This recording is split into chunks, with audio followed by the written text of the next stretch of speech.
Belén, a María por invitarme a compartir esta tarde con vosotros. El objetivo de la intervención de hoy ha sido un poco ambicioso porque vamos a intentar, en un periodo muy corto de tiempo, intentar identificar la residencia fiscal y, dependiendo de la residencia fiscal, las obligaciones que nos genera esto con la agencia tributaria o con el Revenue Irlandés, ¿vale? Entonces vamos primero a identificar la residencia fiscal.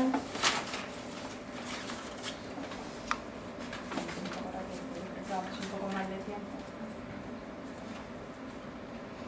Les comentaba, las obligaciones fiscales con cada agencia tributaria o el revenue en cada uno de los países viene determinado por dos características: la residencia fiscal como tal y el territorio donde se genere la renta, ¿vale? La residencia fiscal nos obliga a tributar en el país donde obtenemos la residencia por las rentas mundiales que generamos, pero hay en algunos tipos de rentas que se generan en los territorios que tienen que tributar en el país donde se está generando la renta, no donde tenemos nuestra residencia fiscal.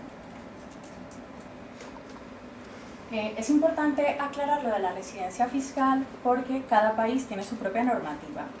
En España tenemos dos tipos de regímenes para tributar dependiendo de nuestra residencia fiscal. Como sabréis, los residentes fiscales en España tributan bajo el IRPF, que es el impuesto de la renta de las personas físicas. Las personas que no son residentes en España, pero generan rentas en España, o bien porque tienen inmuebles, tienen derechos o tienen capital mobiliario que generan rentas, esas personas que, aunque aún no siendo residentes en España, tienen que tributar en territorio español y rendirle cuentas a la agencia tributaria española. Y tributan por un régimen diferente al IRPF, que es el régimen de no residentes. En Irlanda es mucho más fácil, no se ha complicado tanto como en España, porque los no residentes y los residentes tributan bajo el mismo régimen del income tax, ¿vale? Entonces en Irlanda es mucho más fácil porque tienen un mismo régimen para los residentes y los no residentes. La residencia de las personas físicas en España se establecen por dos parámetros muy fáciles de determinar. Uno, que la persona permanezca más de 183 días en territorio español, o bien, esto es muy importante porque la agencia tributaria el I/O lo hace valer mucho, porque no es excluyente una cosa con otra, es aparte de pasar los 183 días, que en España radique el núcleo de sus intereses económicos o de sus actividades económicas, ¿vale? Bueno, se presume que el contribuyente tiene su residencia en cada uno de los países, esto vale para Irlanda o para España, cuando su cónyuge no separado y sus hijos menores de edad vivan en unidad. Esto es importante, la residencia fiscal vale para todo el año natural, es decir, si hacemos un cambio de residencia fiscal durante un ejercicio, eso no suspende el periodo impositivo, ¿vale? No perdemos la obligación de tributar en el país donde hubiéramos obtenido la renta, aunque hagamos cambio de residencia. Bueno, estos son supuestos especiales a mencionar.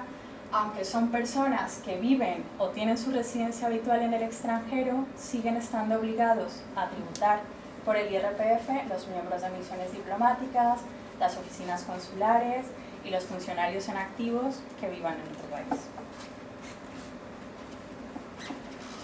La residencia de las personas físicas en Irlanda se determina por tres supuestos. El residente, que lo determinan por lo de los más de 183 días, que esto es un poco a nivel de casi todos los países, manejan los 183 días a nivel de residencia, pero Irlanda incluye que puede ser también residente una persona que tenga al menos 280 días en 2 años consecutivos, ¿vale? Luego tiene la figura del residente habitual, que es cuando ya pasas a ser residente habitual a títulos fiscales. Es cuando estás más de 3 años consecutivos permaneciendo en Irlanda y al inicio del 4.º año te conviertes ya automáticamente en residente habitual. Y luego está el domiciliado. Esto es un concepto legal, pero a efectos prácticos es cuando una persona establece permanentemente su residencia en Irlanda.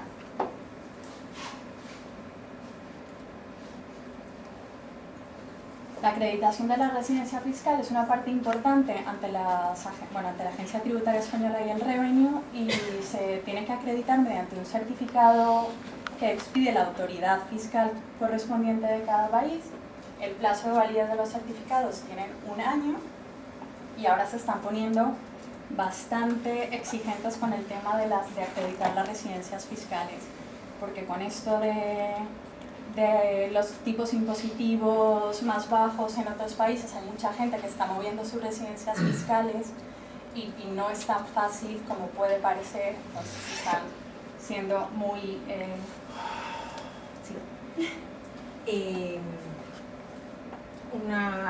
un residente aquí, 22 años, por ejemplo, tributando, cotizando, aquí, Seguridad Social, IRPF, todo, ¿no? Casa, hijos, pero no tiene un certificado de residencia fiscal. O sea, no, es automático. O sea, no. Soy yo. yo soy residente desde hace 22 años, con bienes inmuebles, con marido, con hijos, tributando, cotizando, pero no tengo una acreditación. ¿Es necesario? No, no es necesario, porque Hacienda, digamos en términos coloquiales, te tiene absolutamente fichada. Tú eres un contribuyente transparente para Hacienda. El tema de las acreditaciones en residencia fiscal es cuando la gente cambia su residencia. Es decir, imaginaros que si volvierais a Irlanda o venís de Irlanda aquí, ese primer año, igual hace 22 años, era un poco más laxo el tema tributario, ahora no. Entonces, en los temas de cambios de residencia fiscal sí que es necesario el acreditarle, tanto a la agencia tributaria a la que te incorporas como la que dejas, porque la que dejas quiere esas rentas. Entonces, en este caso es importante siempre pedir el certificado de la acreditación, pero son los cambios de residencia fiscal. Si tú eres un contribuyente normal y común para la agencia tributaria, eres su amiga, no te van a pedir que acredites ahora, porque les estás tributando. ¿El certificado está emitido por el país de donde vienes o de donde vienes? No, el que te acredita la residencia fiscal, Sí. donde tienes tu residencia fiscal. Sí, para el futuro. Correcto.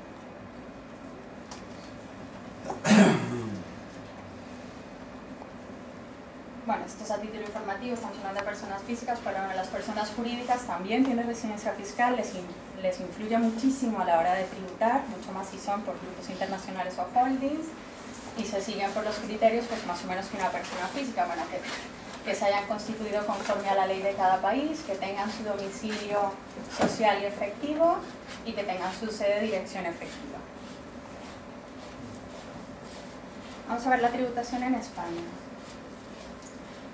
Vamos a ver el primer régimen, en el caso de los que son residentes fiscales en España, que entiendo que es la mayoría de vuestros casos, o hay algún no residente. ¿Sois todos residentes fiscales? Bueno, entonces podemos. El impuesto sobre la renta de las personas físicas, por donde estamos obligados a tributar todos los residentes en España, es un impuesto directo que nos grava todas las rentas que se generan, rendimientos de capital inmobiliario, rendimientos de trabajo. Es un impuesto directo, progresivo, está compuesto de 2 tipos y al final tributamos por el tipo que suma los 2 tipos. Tiene un tipo estatal y tiene un tipo autonómico. La suma de los 2 tipos es por el que estamos obligados a tributar. Es progresivo porque hay una escala de bases liquidables, es decir, si nuestras rentas llegan a ciertas cantidades estamos obligados a tributar por un tipo.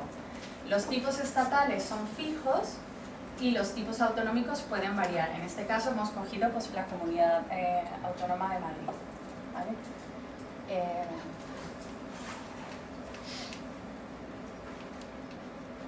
Creo que no es importante explicar en la escala de tributación.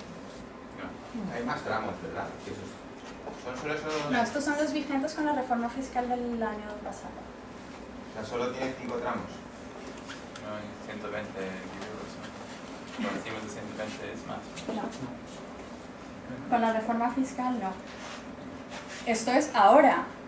ya sabéis la situación del gobierno que tenemos, puede ser que esto en 3 meses no valga y nos lo cambien todo y haya otra reforma fiscal como la del año pasado. Esto es lo que está vigente actualmente. El IRPF se compone de 2 bases, digamos. La base general, que es la que hemos visto anteriormente, es la compuesta de las principales rentas por actividades económicas o rentas del trabajo. Y luego tenemos la base general de los ahorros. Aquí podemos, pues por donde tributamos todos los rendimientos del capital mobiliario y cuando hay transmisión de elementos patrimoniales. Llevan también tipos estatales y tipos autonómicos, los hemos sumado porque casi son los mismos y solo tienen estas 3 escalas.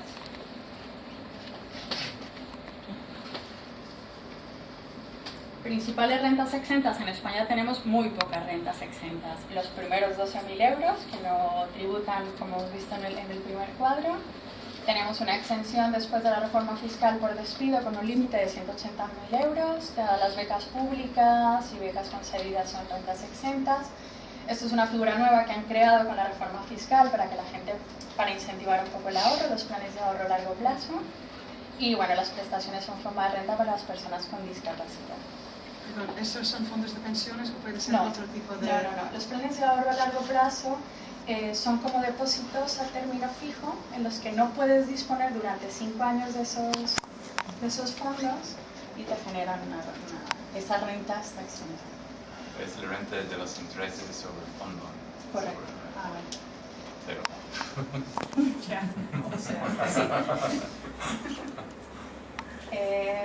Hemos puesto un poco las principales deducciones en cuanto a la cuota íntegra del impuesto. En España tenemos un sinfín de reducciones de cuota íntegra, pero no significa que al tener tantas reducciones nos podemos valer de todos, porque limitan muchísimo, sobre todo para que no superes ciertos ingresos. Los ingresos que no se pueden superar para acogernos a la mayoría de deducciones es no superar los 24.800 euros brutos al año. Con lo cual, todos los gastos de escolarización de hijos y tal no se pueden acoger si las rentas, si hay tributación conjunta del matrimonio superan o a título personal se superan, no te puedes acoger a esta reducción. Vale, entonces hemos puesto un poco como las principales. Deducción por inversión en empresas de nueva o reciente creación. Esto es para fomentar un poco el autoempleo y el emprendimiento en España, que estaba totalmente paralizado. Deducciones en actividades económicas, se inicia sobre todo en los primeros ejercicios, tienes una tributación más baja en los primeros 2 años. Deducciones por donativos, esto ha estado siempre en el impuesto de la renta. Deducciones por rentas obtenidas en el sector amarilla. Deducción por inversión de vivienda habitual, que la han eliminado con la reforma del 2015 y se mantiene solo para las inversiones en vivienda habitual que se hayan hecho antes del 1 de enero del 2013. La gente que compró su vivienda habitual del 2013 en adelante no se puede acoger a esta deducción.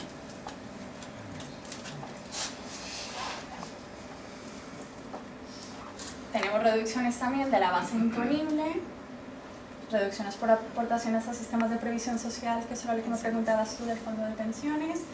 Tiene unos límites, de los cuales te puedes acoger al menor de los 2.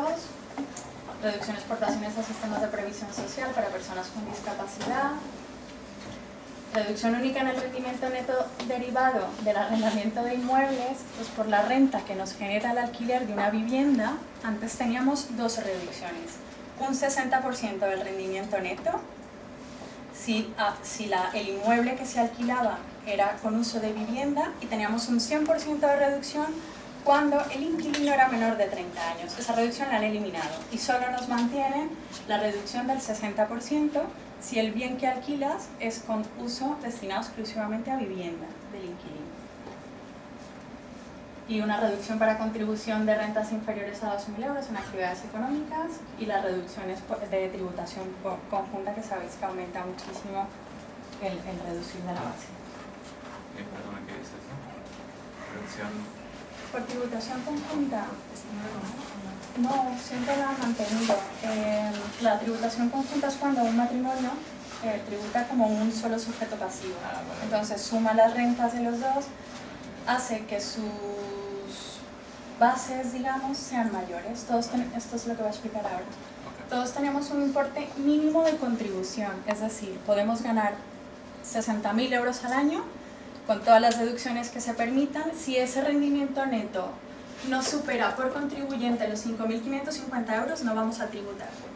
Entonces estos son los mínimos que ha marcado la gente, bueno, que marca todos los años la agencia tributaria para tributar.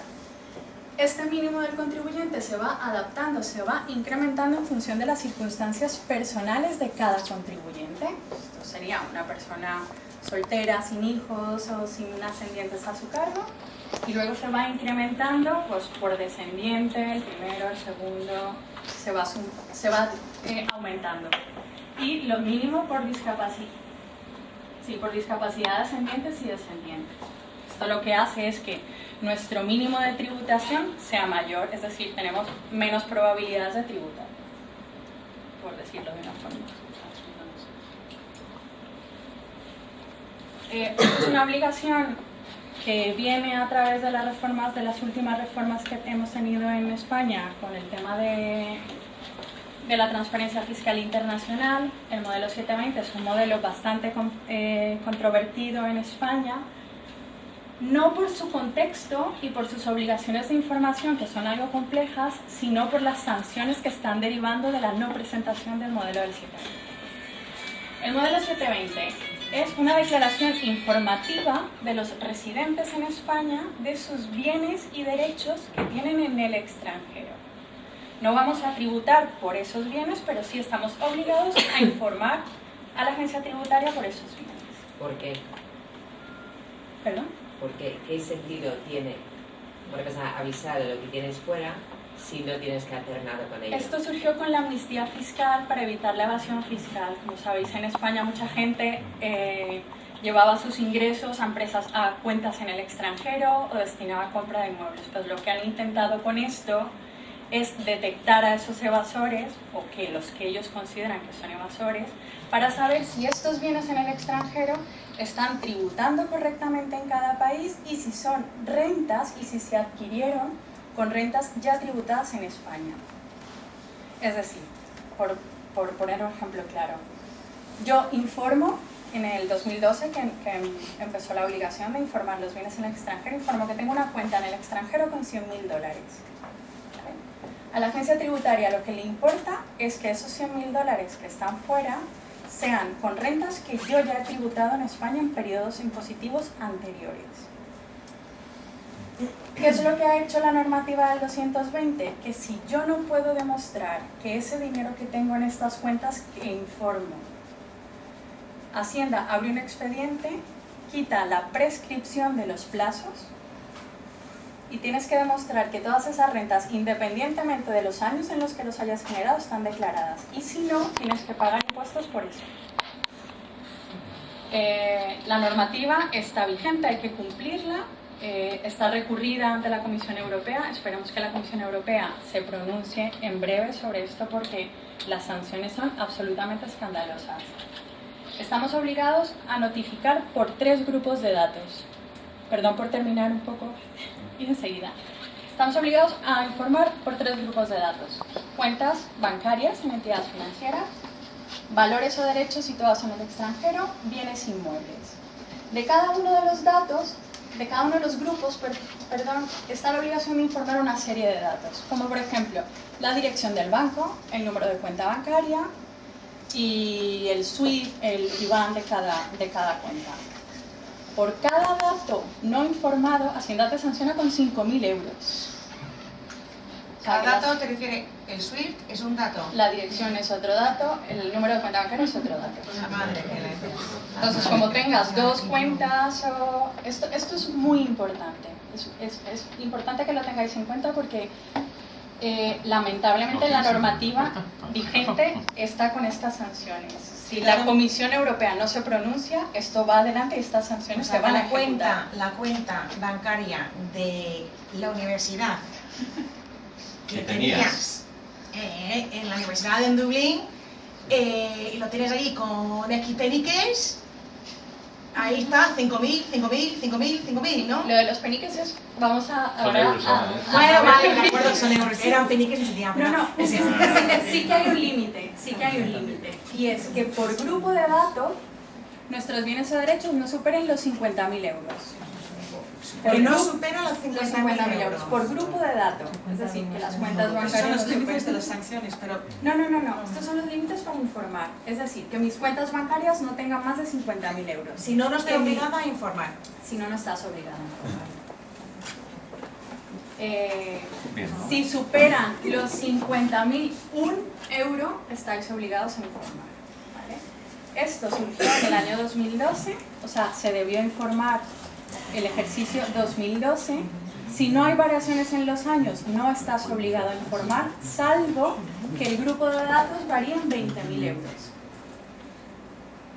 Vale, eso es cuenta bancaria, pero también son valores Y son inmuebles. inmuebles.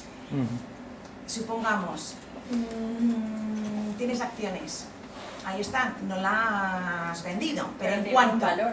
pero tiene un valor y generan dividendos, vale, ok. Pero en cuanto lo quieres vender, obviamente estás obligada a informar. Si no No, supera Si esa tú cifra, tienes no. un valor, si tú tienes un grupo de acciones, un número de acciones en el extranjero, y tu número de acciones, su valor Su valor. nominal es superior a 50.000 euros, estás obligada a informar de Aunque- ese grupo de acciones. Aunque no te estén generando dividendos, aunque no te haya generado ganancia patrimonial porque no la has vendido. Tienes que informar porque tú tienes un bien, tienes un valor y un derecho en el extranjero. Vale, su valor en el caso de vender, su valor, ¿no? No, su valor actual. Su valor actual, Si sin las vender. tienes, sin venderlas. Porque Vale. cuando las vendes te genera ya un impuesto. Esto sí que es una obligación contributiva. Esto es solo informativo. El problema de esto es que si no informas te sancionan. Y luego tú, perdona que haces esto. Perdona. no, pero aparte tienes mucho más que cubrir para avanzar a preguntas, porque veo que hay muchas preguntas ahora. Bueno, iba a explicar lo de los no residentes, pero como he visto que no Sí, hay ninguno, por podemos... favor. Sí, vale. Sí, vale. En residentes se me queda todo lo de Irlanda.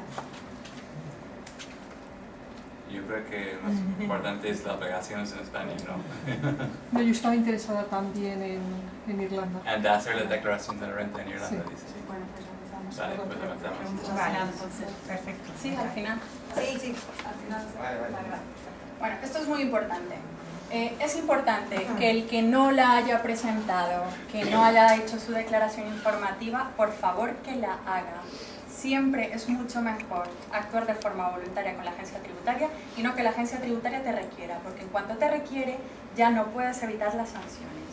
Entonces, si no lo habéis hecho, por favor presentarlas ya. Entonces, modelo 720.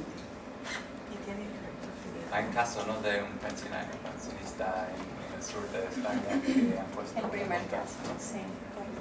Que tiene casi 80 años el tío y no sabe nada de eso y viene a la Hacienda y pone una multa. Multa, ¿no? 5. No, y aparte de eso es que si no puedes demostrar que ese dinero está declarado o que estaba tributado en sus años anteriores, como quitan la prescriptibilidad, que eso es una inseguridad jurídica bestial. Claro, imagínate que tú tienes que demostrar que tú has tributado con una renta del 99 o del 95. Te imputan esa renta al ejercicio más cercano y tienes que incluirlo en tu declaración de la renta como renta no declarada, con la respectiva sanción, intereses. Este hombre tenía una deuda de reclamo, tenía una cuenta como con 40.000 euros y terminó con unas sanciones de 380.000 euros con la agencia tributaria. Qué locura. Esperemos que la Comisión Europea, estamos todos esperando que la Comisión Europea se pronuncie. No residentes en España, esto si queréis voy un poco rápido o si queréis no lo saltamos, si no hay ningún residente. Yo es que eso es el caso de mi hijo, entonces... Lo explico si Sí, quieres por un favor. poco. Vale. Los Un no poquito. residentes que no tienen residencia fiscal en España pero generan rentas en España, es decir, gente que no vive en España, no tiene obligación tributaria con España, pero tiene bienes inmuebles, tiene casas, apartamentos en España, tiene valores de acciones, algún tipo de participación en sociedades. Esas rentas tienen que tributar ante la agencia tributaria española.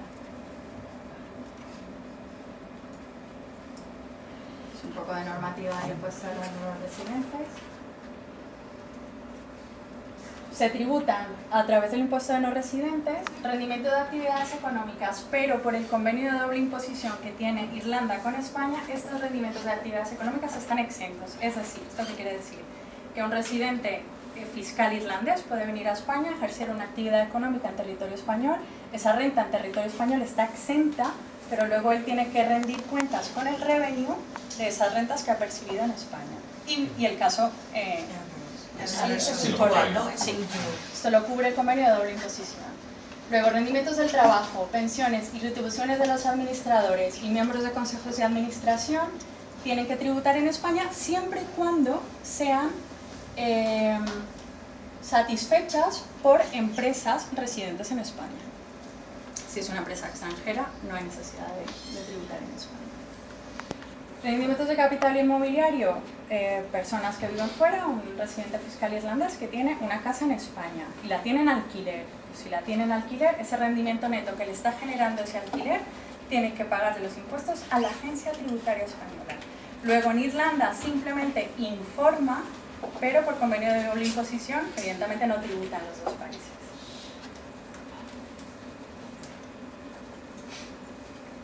También hay que tributar por los inmuebles que estén a disposición del contribuyente, es decir, gente que vive fuera, alemanes, ingleses, irlandeses, que tienen su casa en la playa y lo utilizan solo para los meses de verano en España. Como no le genera rendimiento neto, pero sí lo tiene para su uso y disfrute, tiene que tributar con una renta imputada, que es el 2% del valor catastral de la vivienda. Las ganancias patrimoniales, igual las que se generen con entidades residentes en España, se tributan en España.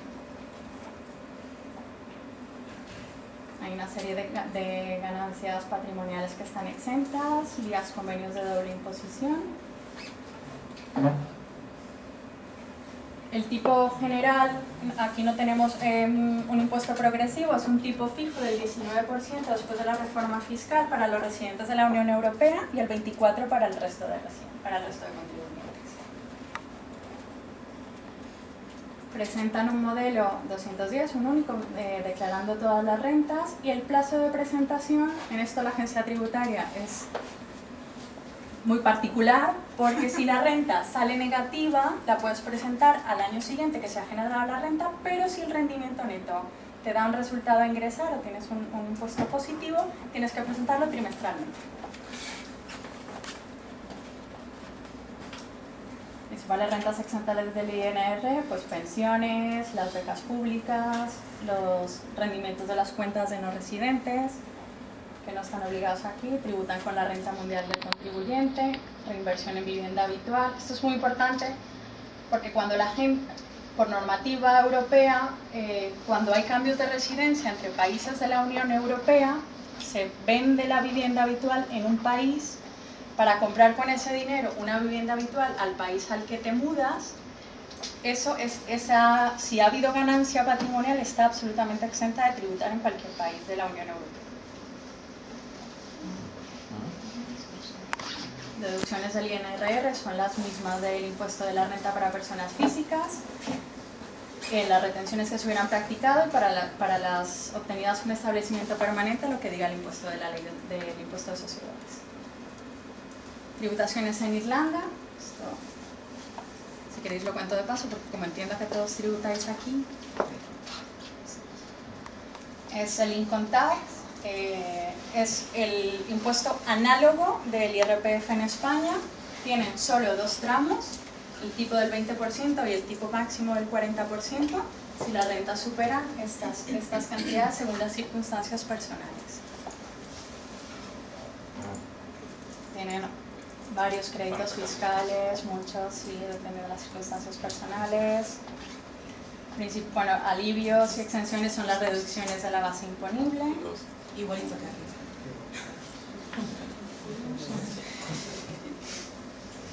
Las adquisiciones de capital, esto puede ir unido un poco a lo que nos ha contado Katia. En el momento de que haya adquisiciones de capital por movimientos, por herencias entre países, Irlanda ha puesto unos umbrales bastante interesantes que están exentos de tributar, ¿vale? Entonces, son estos umbrales de exención de adquisiciones de capital. Las ganancias de capital, que es exactamente el impuesto similar a cómo se tributa en España por las ganancias de capital, salvo que ellos tributan a un tipo fijo del 33%. Mantienen las exenciones que han tenido hace varios años de venta de vivienda habitual, transferencia de lugar a favor de un hijo, exenciones por jubilación y traspaso de activos. No residentes, pero con rentas generadas en Irlanda. Esto es muchísimo más sencillo que todo el rollo que os he contado del impuesto de no residentes en España. Es para la gente residente en España que tiene ingresos en Irlanda. Correcto, que tiene bienes o derechos en Irlanda.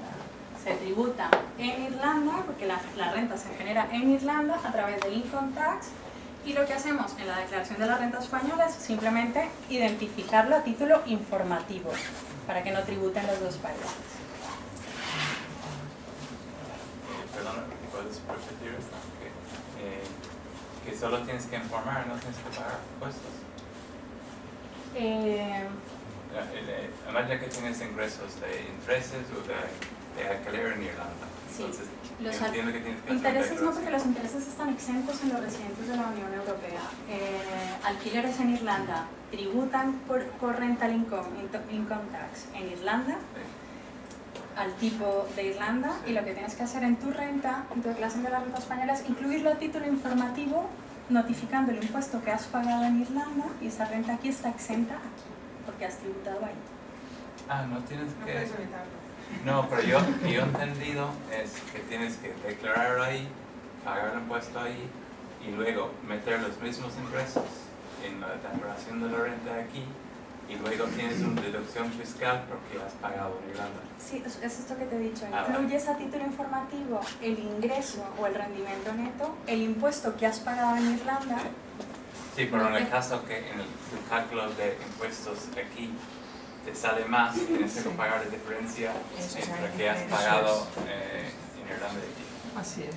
Sí, pero es que dependiendo aquí volvemos a según la base que tengas en el IRPF y el tramo que tengas, porque si tu tramo es inferior al impuesto que has pagado en Irlanda, no te genera crédito fiscal, simplemente no pagas. No sé si me he explicado. No, pero El capital gains tax es diferente, ¿no? El porcentaje es diferente en los dos países. Sí, es diferente, Pero por está eso. hablando del alquiler, ¿no? La No, pregunta es el alquiler que que estoy ganas diciendo, en imagina que, Irlanda. ¿sabes? Que aquí si estás en un nivel alto de porcentaje a 45%, Tienes que pagar la tienes que diferencia pagar la del diferencia. impuesto. Sí, correcto. Salvo en los dividendos que No tienen están de informativos. Es informativo y luego te clavamos. Claro, te Bueno, pensando, se paga más, se paga más. Bueno, pues muchas gracias, Rocío. Entonces vamos a abrir para preguntas para los dos, para tanto Rocío y para Kathy, ¿no? Entonces, pues muchas gracias.